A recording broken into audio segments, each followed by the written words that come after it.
네, 저희들이 주일에는 로마서 강해 설교를 하고 있는데 이제 새해 들어서 이제 올해부터는 올해 저희들이 큐티 본문이 1월달에 지금 요한복음이죠. 그래서 한 달에 한 2번 정도는 큐티 본문 주중에 있는 본문을 가지고 함께 또 말씀을 나누고 또 이제 로마서도 계속 나누고 이제 그렇게 할 계획입니다. 그렇게 하는 계획은 큐티 책 뒷부분에 보면 여기 소그룹 나눔지가 있어요. 뭐 보셔서 아시겠지만 뒤에 소그룹 나눔지가 주별로 이제 나와 있는데 그래서 이 소그룹 나눔지에 있는 본문을 중심으로 해서 제가 주일날 같이 계획으로는 둘째 주, 넷째 주, 마지막 주 이렇게 설교를 하려고 계획을 하고 있고요.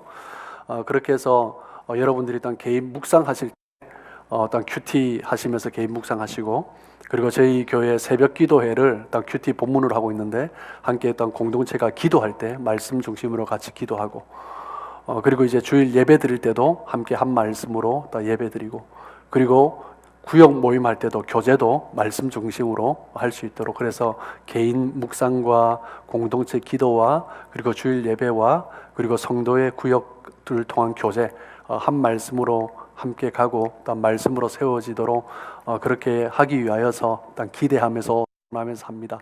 그래서 여러분 일단 특별히 올해 말씀 가운데 더욱더 서시고 일단 말씀을 통하여서 서로가 일단 세워가는 그런 은혜가 있길 축복합니다.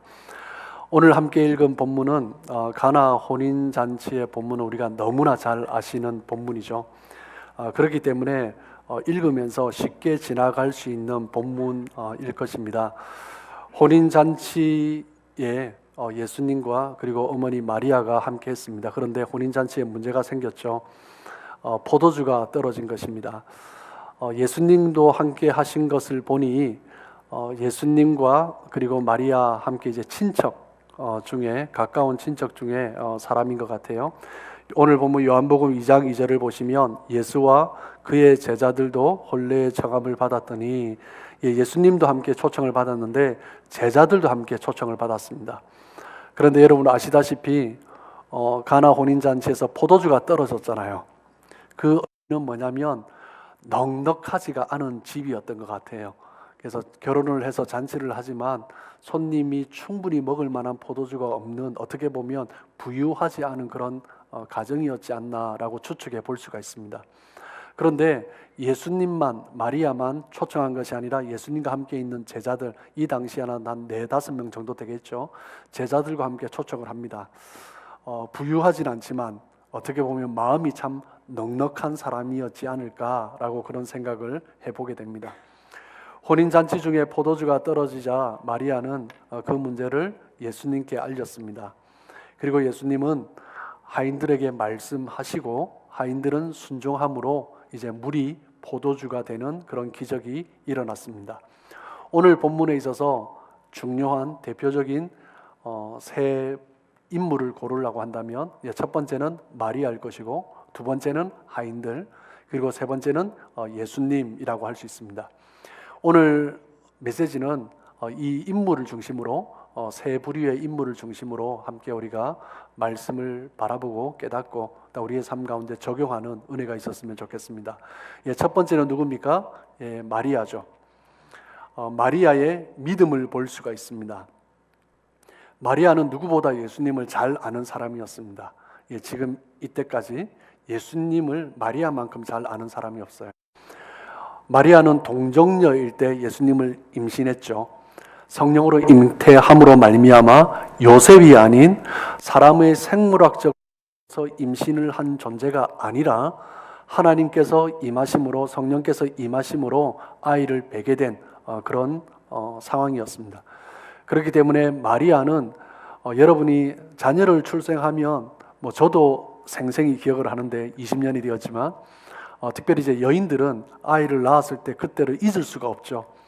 그런데 마리아는 본인이 가지려고 해서 가진 것이 아니라 성령께서 주심으로 말미암아 생기게 된 거죠. 그렇기 때문에 마리아는 평생을 살아가면서 예수님이, 아들 예수가 어떤 존재인지 항상 기억하며 살았을 것입니다.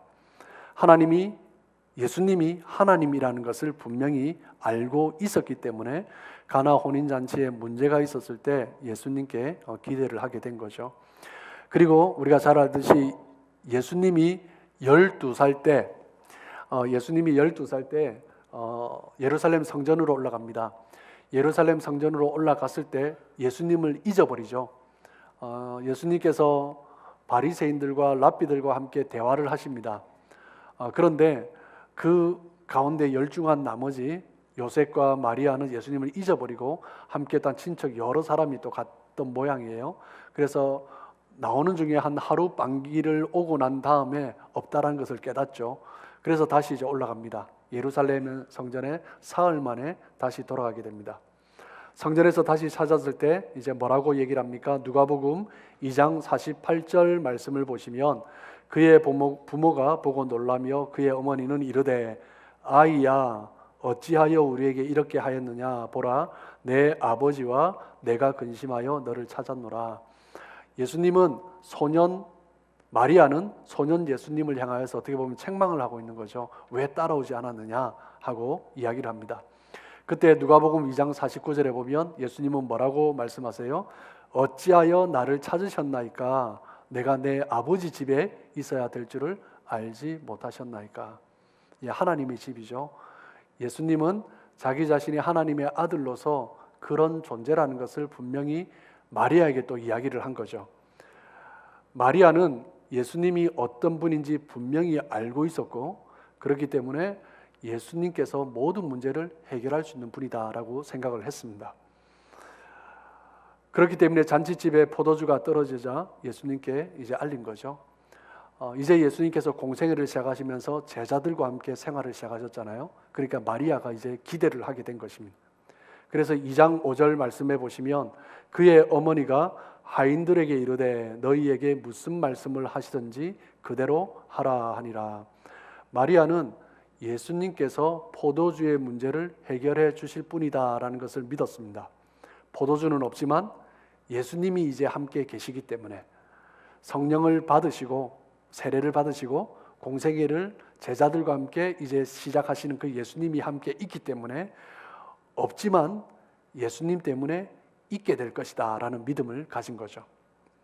히브리서 11장 6절 말씀을 보시면 믿음이 없이는 하나님을 기쁘시게 하지 못하나니라고 말씀합니다. 그렇다면 하나님께서 가장 기뻐하시는 것이 무엇입니까? 믿음인 것입니다. 우리가 하나님을 전적으로 믿는 그 믿음, 그것을 하나님께서 가장 기뻐하시고 그 믿음으로 인하여서 하나님은 상 주시는 분이시다라고 말씀합니다. 마리아는 예수님께서 분명히 이 모든 것을 이루실 분이시다라는 믿음이 있었습니다. 그러므로 말미암아 믿음으로 담대히 그냥 선포하는 거죠.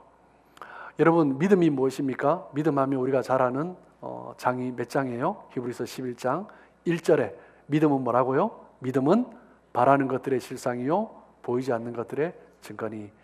바라는 것이라는 의미는 무엇이냐면 원문의 의미가 무엇이냐면 기대하다, 희망하다, 확신하다 이런 뜻이 있습니다.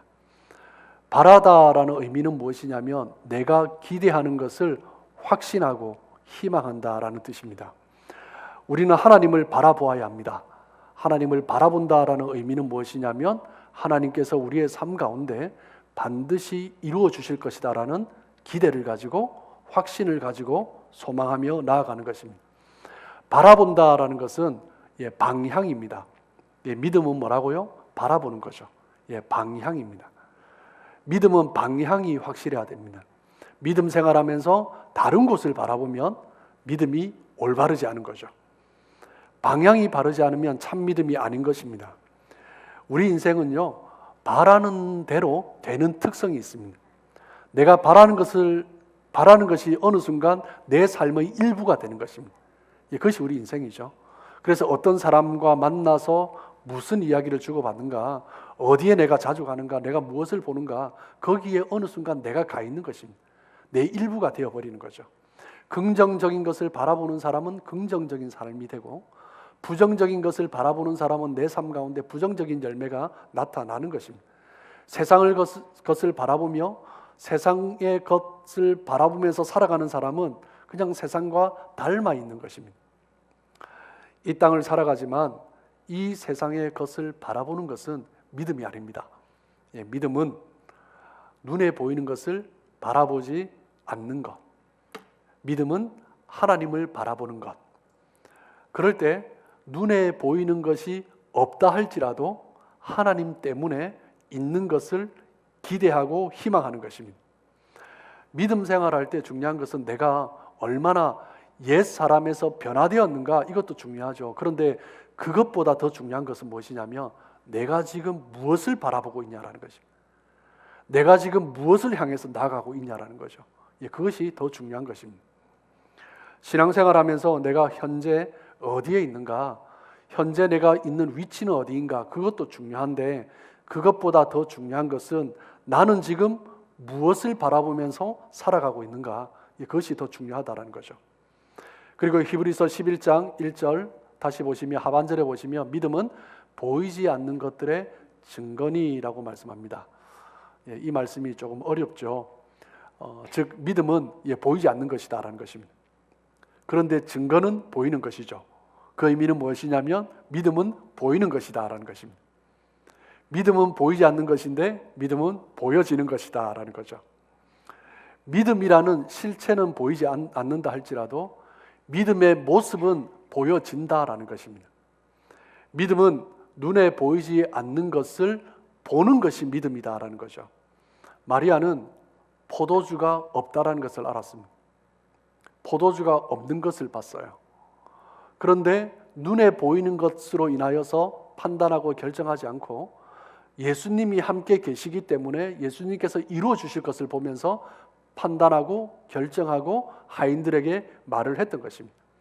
보이지 않지만 포도주가 가득하게 될 것을 믿음으로 바라보면서 선포를 한 것이죠. 믿음은 보이지 않는 것을 바라보는 것입니다. 반대로 말을 하면, 다르게 말을 하면 믿음이 없다라는 것은요, 눈에 보이는 것을 쫓아가는 것입니다. 눈에 보이는 것 때문에 결정하고 판단하는 것은 믿음이 없는 것이다라는 것입니다. 이스라엘 백성들이 광야에서 실수한 이유는 무엇입니까? 눈에 보이는 것만 가지고 판단했기 때문입니다. 광야에 뭐가 있습니까? 아무것도 없죠. 물도 없고 강이 없죠. 그리고 나무도 변변한 나무가 없고 풀도 한 폭이 제대로 자라지 않는 그런 곳입니다. 그러니 광야를 바라보니 소망이 생기겠습니까? 힘들죠. 그냥 황량한 광야 그것뿐인 것입니다. 바라보면 볼수록 낙심이 되는 것입니다. 광야에서 이스라엘 백성들이 실수한 이유는 무엇이냐면 하나님의 말씀을 바라보지 않고 하나님의 약속을 바라보지 않고 하나님께서 이끄실 그 땅을 바라보지 않고 지금 눈에 보이는 광야 주변을 보았기 때문입니다.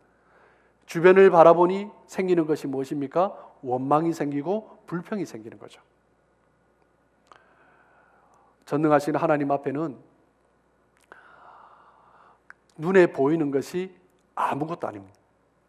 성경은 말을 하기를 이 땅에 있는 것은 그림자다라고 말을 합니다. 그 의미는 무엇이에요? 이 땅에 있는 것은 허상이다라는 거예요. 다 사라지는 것이다라는 것입니다. 우리가 실체로 여기는 것은 실제로 보면 허상이다라는 거죠. 무엇이 진짜입니까? 하나님이 진짜죠. 하나님이 정말 우리에게 영원한 것을 주시는 분이십니다. 이 세상에 비록 보이지 않아도 하나님께서 함께 하신다면 우리에게 필요한 그 모든 것들이 실상이 되는 것입니다. 마리아는 지금 예수님을 보고 있는 것입니다. 포도주는 없지만 예수님이 계시기 때문에 예수님께서 시키시는 대로 하기만 하면 된다라는 확신이 있는 거죠. 그렇기 때문에 염려하고 어떻게 될까 불안하고 그런 모습을 보이지 않습니다. 그냥 확신하는 거죠. 포도주가 없다 하니 예수님이 나와 무슨 상관이 있습니까? 라고 했는데 제 하인들에게 시키는 대로 하기만 하면 된다 또 말을 하는 거죠. 확신을 가지고 있는 것입니다. 모든 기적의 열쇠는 예수님입니다. 모든 기적의 주체는 예수님입니다. 그렇기 때문에 우리가 예수님만 바라보면 된다라는 거죠. 필요한 것이 채워지지 않은 분 계십니까? 있어야 되는데 없는 삶 가운데 공고한 가운데 계신 분 있습니까? 예수님이 계시면 예수님께서 채워주시는 거죠. 막다른 골목 가운데 서 계신 분이 있습니까? 어떻게 이것을 뚫고 가야 할지 너무나 막막하고 암담한 현실 가운데 계신 분이 있습니까? 하나님이 계시면, 예수님이 계시면 막혔던 것도 뚫려지는 것입니다. 홍해도 갈라지는 거죠. 마리아는 이미 포도주가 가득한 상태를 상상했을 것입니다. 그러니까 이렇게 확신 있게 말을 하는 거죠. 마리아는 예수님이 어떤 분인지 알았기 때문에 없지만 이미 일어났다라고 확신하면서 이야기를 하는 것입니다. 마리아의 믿음은 무엇입니까? 보이지 않아도 있는 것으로 보는 것입니다. 올해 한 해를 살아가시면서 저와 여러분의 삶이 보이는 것으로 판단하는 것이 아니라 하나님께서 이끌어 가시고 채워주실 것을 바라보면서 믿음으로 살아가시는 삶 되시길 주님의 이름으로 축복합니다. 두 번째, 하인들을 통해서 배울 수 있는 것은 무엇입니까? 하인들의 순종의 모습을 볼 수 있습니다. 하인들은 그 예수님의 말씀에 순종하였기 때문에 물이 포도주로 변화되는 기적을 경험하게 된 것입니다. 마리아는 확신했기 때문에 하인들에게 시키는 대로 했죠. 시키는 대로 하라라고 했죠. 2장 5절 말씀을 보시면 하인들에게 이르되 너희에게 무슨 말씀을 하시든지 그대로 하라. 그리고 하인들은 예수님께서 시키는 대로 합니다.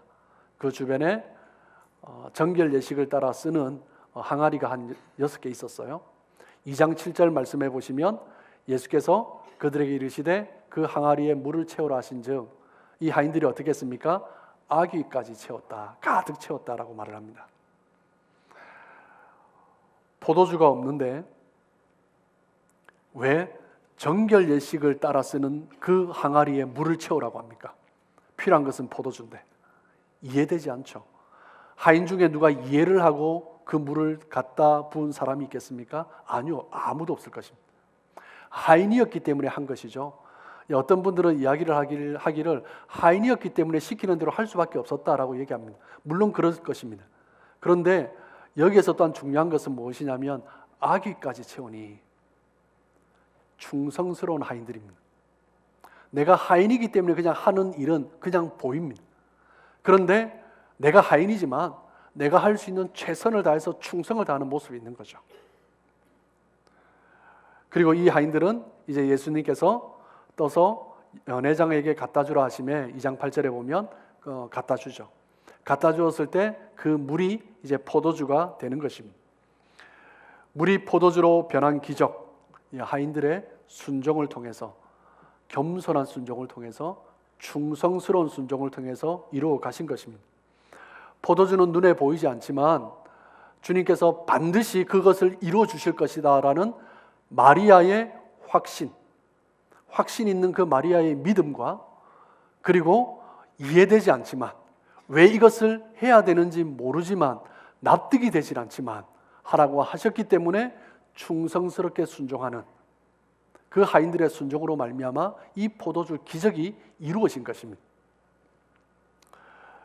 구약에서 우리가 잘 아는 아람 장군 나아만 이야기를 우리 잘 압니다. 아람 왕이 친서를 써서 고쳐달라고 엘리사에게 보낼 정도로 너무나 충직한 아람 왕에게서는 중요한 그런 장군이었습니다. 이 장군이 은 10달란트와 금 6,000개와 그리고 의복 10벌을 가지고 엘리사를 또한 섬기고 또한 치유해달라고 왔죠. 그런데 엘리사가 어떻게 합니까? 보지도 않습니다. 접대하지도 않고 인사하지도 않고 드리지도 않고 그냥 하인에게 시켜서 요단 강가에 가서 7번 몸을 담그라, 그러면 깨끗하게 될 것이다 라고 말을 하는 거죠. 그 이야기를 듣고 어떻게 합니까? 나아만 장군은 분노하죠. 나를 뭘로 보는 거야? 내가 어떤 사람인데, 아니 인사도 하지 않고 이게 뭐 하는 거야? 하고 돌아가려고 합니다. 그때 옆에 있는 종들이 말리죠. 장군님, 만약에 엘리사 선지자가 요단강에 물에 담그라는 것 외에 다른 것을, 더한 것을 시켰다 할지라도 하지 않았겠습니까?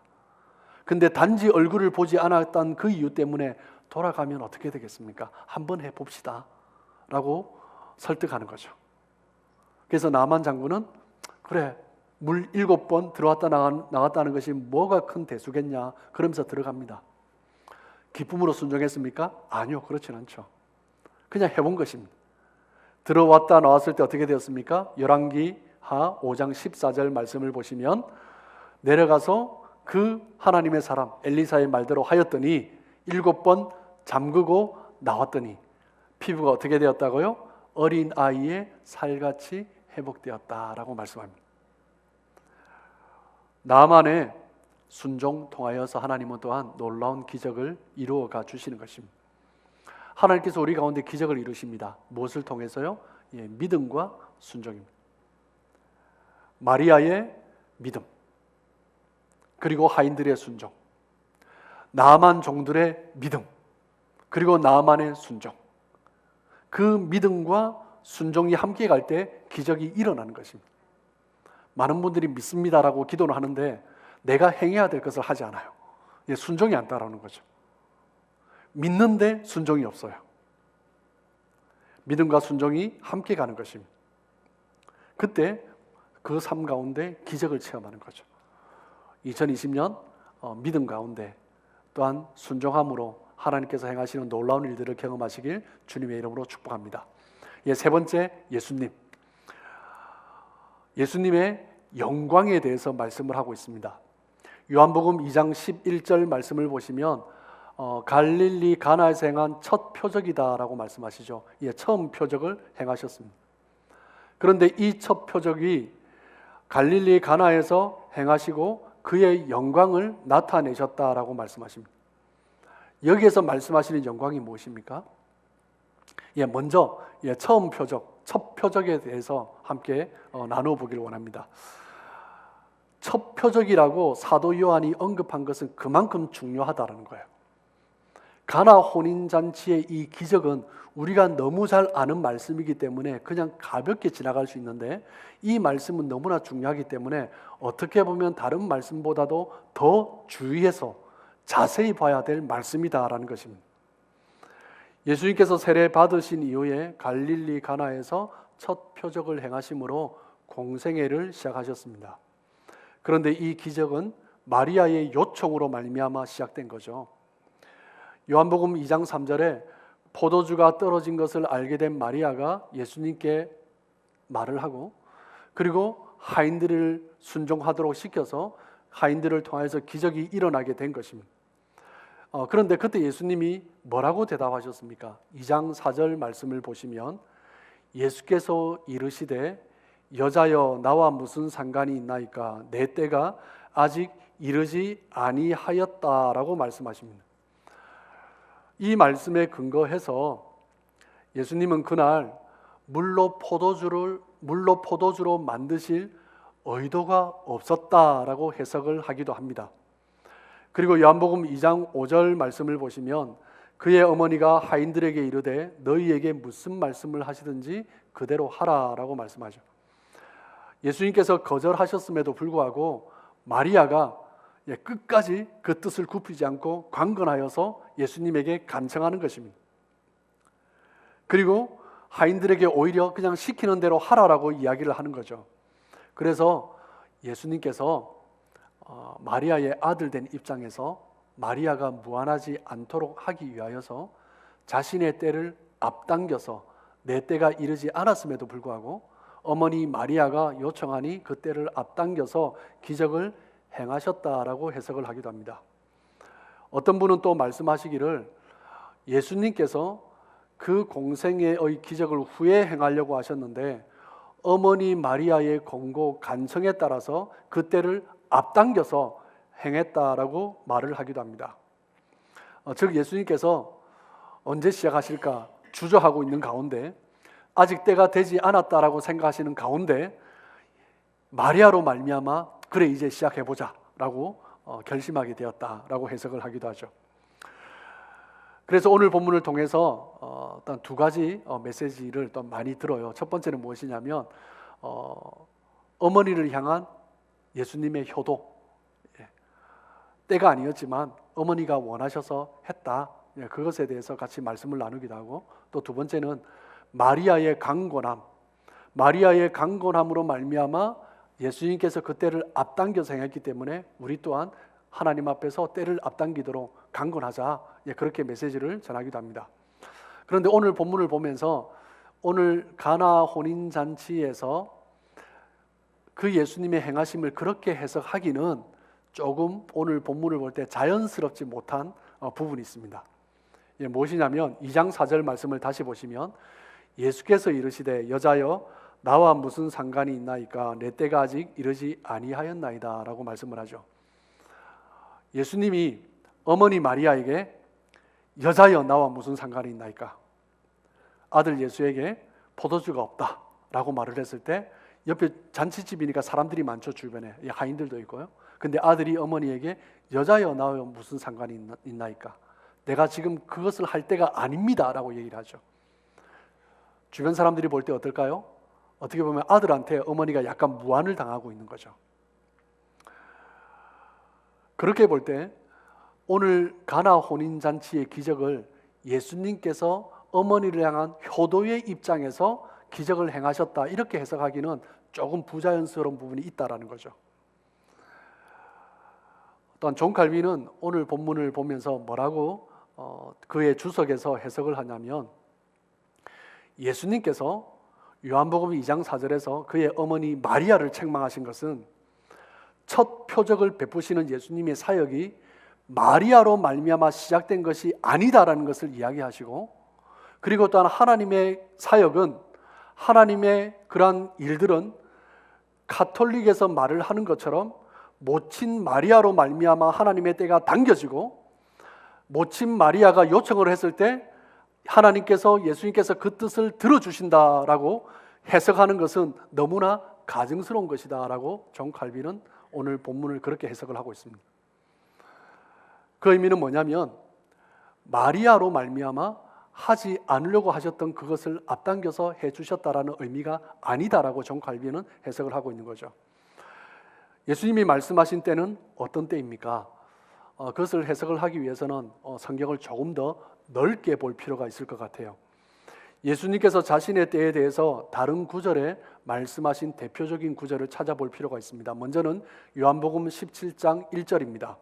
요한복음 17장 1절에 보면 예수님께서 이 말씀을 하시고 눈을 들어 하늘을 우러러 이르시되 아버지여 때가 이르렀사오니 아들을 영화롭게 하사 아들로 아버지를 영화롭게 하게 하옵소서. 이 때가 어느 때입니까? 지금 요한복음 17장은 예수님께서 겟세마네에서 기도하시는 때죠. 이 기도가 끝나고 이제 잡혀가시는 것입니다. 그리고 십자가에 못 박히시는 거죠. 아버지여 이제 내 때가 이르렀습니다. 이 때는 무슨 때예요? 이제 십자가에 못 박히실 때를 의미하는 것입니다. 예수님의 때는 십자가의 죽음, 구속사역을 이루시는 그 때를 말씀하시는 거죠.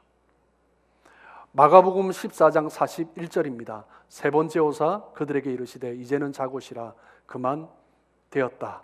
때가 왔도다. 보라 인자가 죄인의 손에 팔리느니라. 역시 제자들에게 예수님께서 기도를 부탁하셨어요. 그런데 기도하시다 와보니 또 제자들이 졸고 있죠. 또 와보니 또 졸고 있습니다. 이제 때가 되었습니다. 세 번째 다시 오셨을 때 자고 있는 제자들을 향하여서 이제는 됐다, 이제는 때가 되었다 라고 말씀하시는 거죠. 이 때는 어떤 때입니까? 역시 예수님의 십자가의 죽음, 그리고 사흘 후에 예수님의 부활하실 그 구속사역을 이루실 때를 의미하는 것입니다. 예수님의 그 구속사역, 그것에 대해서 성경은 예수님은 때다라고 말씀하는 거죠. 그리고 오늘 본문을 조금 더 정확하게 이해하기 위해서 가나 혼인잔치 이야기 바로 그 뒷부분의 이야기를 또 살펴볼 필요가 있습니다. 요한복음 2장 13절에서 22절까지의 말씀을 보시면 유월절이 가까웠을 때 예수님께서 예루살렘 성전에 올라가셔서 성전 안에서 매매하는 자들을 책망하시는 이야기가 나옵니다. 채찍을 만드시고 상을 엎으시고 다 쫓아내시죠. 그때 유대인들이, 바리새인들이 예수님께 질문합니다. 당신이 지금 무슨 권세로 이 일을 행하는지 우리에게 표적을 보여달라고 이야기를 하죠. 그때 예수님께서 대답하십니다. 요한복음 2장 19절입니다. 너희가 이 성전을 헐라 내가 사흘 동안에 일으키리라. 그 질문에 그 대답에 유대인들이 다시 질문합니다. 요한복음 2장 20절입니다. 유대인들이 이르되 이 성전은 46년 동안의 지었건을 내가 3일 동안에 일으키겠느냐. 자, 여기에서 예수님이 말씀하시는 성전과 그리고 바리새인, 유대인들이 말을 하는 성전이 다르죠. 사도 요한은 오늘 이야기를 기록을 하면서 2장 21절에 첨가를 합니다. 2장 20절에 뭐라고 해요? 그러나 예수는 자기 성전된 자기 육체를 가리켜 말씀하신 것이라. 이 성전 청결 사건인데 사도 요한은 아직 이해를 못했습니다. 그런데 예수님의 십자가, 죽으심, 부활, 승천이 끝나고 난 다음에 요한복음을 기록하면서 이 부분을 추가하게 되는 거죠. 유대인과 예수님의 성전에 관한 대화를 보면 서로 다른 성전에 대해서 이야기를 하고 있습니다. 유대인들은 헤롯 성전을 말을 하고 있고 예수님은 자신의 육체, 3일 만에 다시 일으킬 자신의 육체에 대해서 말씀을 하고 계신 것입니다. 예수님께서 그렇다고 유대인들을 향하여서 내가 말하는 성전은 헤롯 성전이 아니다라고 설명하지도 않으십니다. 심지어 설명했다고 한들 이해를 했겠습니까? 그 당시 제자들도 이해 못하는데, 그래서 예수님께서 설명하지 않으시는 거죠. 유대인들은 헤롯 성전을 말을 하지만 예수님은 자기의 육체된 성전을 말을 하면서 구속 사역을 향하여서 그냥 꾸준히 가고 계시는 것입니다. 다시 오늘 본문으로 돌아오면 포도주 이야기를 다시 볼 필요가 있습니다. 오늘 본문에서 때를 말씀하십니다. 이 때를 해석할 때 반드시 해석돼야 할 것이 포도주입니다. 마리아는 포도주가 떨어졌으니 예수님 어떻게 해주십시오 라고 말을 합니다. 그때 예수님이 뭐라고 하셨어요? 내 때가 이르지 않았다라고 말씀하시는 거죠. 그렇게 말씀하셔놓고 물로 포도주를 만드셨어요. 그 뜻을 변개하신 것입니까? 아니요, 그렇지 않습니다. 성전 청결 사건에서 예수님은 유대인과 성전에 관한 이해가 달랐습니다. 그럼에도 불구하고 유대인들에게 내가 말하는 성전은 그것이 아니다라고 설명을 하지 않으시고 자신의 구속의 길을 그냥 가셨어요. 마리아에게도 마찬가지입니다. 마리아가 포도주에 관하여서 잔치집에서 쓰는 포도주를, 마시는 포도주를 말을 하지만 예수님은 자기 자신이 구속사역을 향해서 가고 있고 그 십자가의 죽음, 십자가에 흘릴 보혈, 그 포도주에 관하여서 예수님은 말씀을 하고 계신 것입니다. 즉 마리아가 말을 하는 포도주가 필요합니다라고 말하는 때와 예수님께서 십자가에서 흘리실 보혈의 포도주에 관한 때가 다른 때를 말을 하는 거죠. 다른 때입니다. 그런데 예수님은 마리아에게 설명을 하지 않으시죠. 왜요? 설명해도 이해를 못하니까. 그리고 예수님은 그냥 꾸준하게 자신의 보혈로 말미암아 죄를 사하시는 구속 사역으로 가고 계신 것입니다. 요한복음 전체를 다시 한번 이해할 필요가 있습니다. 요한복음 전체는 5부분으로 나눠 볼 수 있어요. 요한복음 1장 1절에서 18절까지 서론 부분입니다. 그 서론에서 말씀하시는 사도 요한이 이야기를 하는 것은 무엇이냐면 하나님 본체이신 예수님이 이 땅 가운데 빛으로 오셨고 말씀으로 오셨고 우리 가운데 임하셨다라는 거죠. 그리고 요한복음 1장 19절에서 요한복음 20장까지가 본론 부분인데 이 본론은 3부분으로 또 나눌 수 있어요. 첫 번째 부분이 무엇이냐면 요한복음 1장 19절에서 요한복음 12장 50절까지 첫째 부분인데 이 부분은 예루살렘을 중심으로 유대와 갈릴리 주변에서 예수님께서 사역을 하셨어요. 근데 그 사역 가운데 예수님께서 베푸신 요한복음에서 7표적을 사도 요한은 기록을 하고 있는데 이 7표적을 중심으로 기록을 하고 있습니다. 그리고 두 번째로 요한복음 13장에서 요한복음 17장까지는 예수님의 대제사장적인 기도와 그리고 그 전에 성령께서 오실 것이다라는 마지막 고별 설교를 이야기하고 있습니다. 그리고 마지막 본론의 마지막 부분은 18장부터 20장까지는 예수님의 십자가의 죽으심과 부활에 대해서 말을 하죠. 그리고 마지막 21장 결론 부분은 제자들을 다시 만나시면서 제자들에게 다시 사명을 주시는 것입니다. 요한복음의 전체적인 주제가 무엇이냐면 요한복음은 다른 공간복음과 조금 다르게 진행을 하고 있습니다.